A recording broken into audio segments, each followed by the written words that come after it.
हाम्रो बचत गर्ने बानीले गर्दा नै खर्च धेर भइरहेको छ।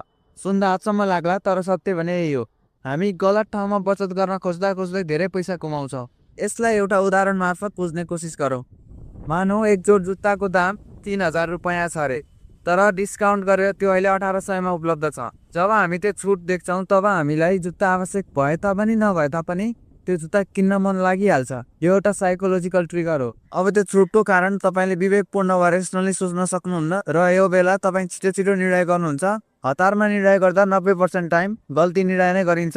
त्यसैले तपाईँ अब त्यो जुत्ता किन्ने निर्णयमा पुग्नुहुन्छ, आवश्यकता नभए पनि। किनभने छुटमा किन्दा पैसा बचत हुन्छ जस्तो लागिरहेको छ। र यस्तो छुट, सेल, अफरहरूले के पनि गर्छन् भन्दा हामीमा फोमो उत्पादन गर्छन्। फोमो मतलब फियर अफ मिसिङ आउट, कुनै अवसरहरूबाट छुट्ने डर। त्यसपछि हामीले त्यो जुत्ता खरिद गर्छौँ। जुत्ता खरिद गरेपछि हामीलाई लाग्छ हामीले त आज 1200 रुपियाँ बचायौँ, तर आवश्यकता नभएको जुत्ता किनेर हाम्रो 1800 खर्च भयो भनेर हामीले सोच्दैनौँ। यही कारणले गर्दा हामीले थुप्रै इम्पल्स पर्चेज अथवा आवेगमा खरिद गरिरहेका हुन्छौँ, जसकारण हाम्रो पैसा बिस्तारै बिस्तारै गइरहेको हुन्छ, तर हामीलाई लाग्छ त्यो त बचत भइरहेको छ। त्यही भएर कुनै पनि सामान किन्नु पूर्व हामीले आवश्यकता छ कि छैन भनेर सोच्नुपर्छ, अनि मात्र त्यसमा डिस्काउन्ट, सेल, अफर के लागेको छ हेर्नुपर्छ। सधैँ डिस्काउन्ट, सेलको पछाडि दौडिनु हुँदैन, नत्र बचत गर्ने भावनाले नै हाम्रो पैसा सकाइदिन्छ।